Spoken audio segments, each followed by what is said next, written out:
حضرت موسیٰ علیہ السلام کو نبی کریم صلی اللہ علیہ وسلم کی آمد کی بشارت۔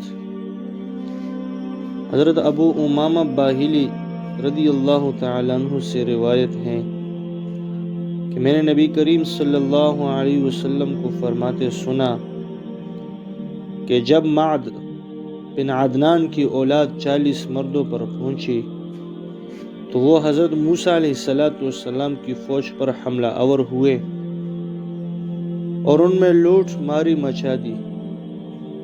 اس موقع پر حضرت موسیٰ علیہ السلام نے بد دعا کی۔ اللہ تعالیٰ نے بذریعہ وحی فرمایا، اے موسیٰ ان کے لیے بد دعا نہ کرو، اس لیے کہ ان لوگوں کی نسل سے نبی امی بشیر و نذیر پیدا ہوگے اور ان میں امت محمدیہ پیدا ہوگی۔ یہ لوگ خدا کے توڑے رزق پر راضی ہوگے اور خدا ان کے توڑے عمل سے راضی ہوگا، اور وہ امت لا الہ الا اللہ کہتی ہوئی جنت الفردوس میں داخل ہوگی۔ ان کے نبی محمد صلی اللہ علیہ وسلم بن عبداللہ بن عبد المطلب ہیں، جو اپنی وضع قطع میں متواضع ہوگے۔ ان کا سکوت حکمت و دانائی کی وجہ سے ہوگا، ان کی گفتگو حکمت و دقائق پر مبنی ہوگی، حلم اور سنجیدگی ان کی خصلت ہوگی۔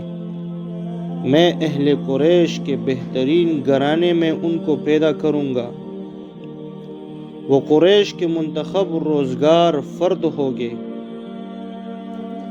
تو وہ بہتر ہیں اور بہتر لوگوں کی طرف مبعوث ہیں، اور ان کے متبعین اچائی اور خیر کی طرف رجوع کرنے والے ہیں۔ ایسے لوگوں کی طرف، ایسے امت میں ایسے پیغمبر کو اللہ رب العزت اس امت کی طرف مبعوث فرمائے گی۔ اللہ رب العزت جو پڑھا سنا اس پر عمل کرنے کی توفیق عطا فرمائے۔ وآخر الدعوانا ان الحمد للہ۔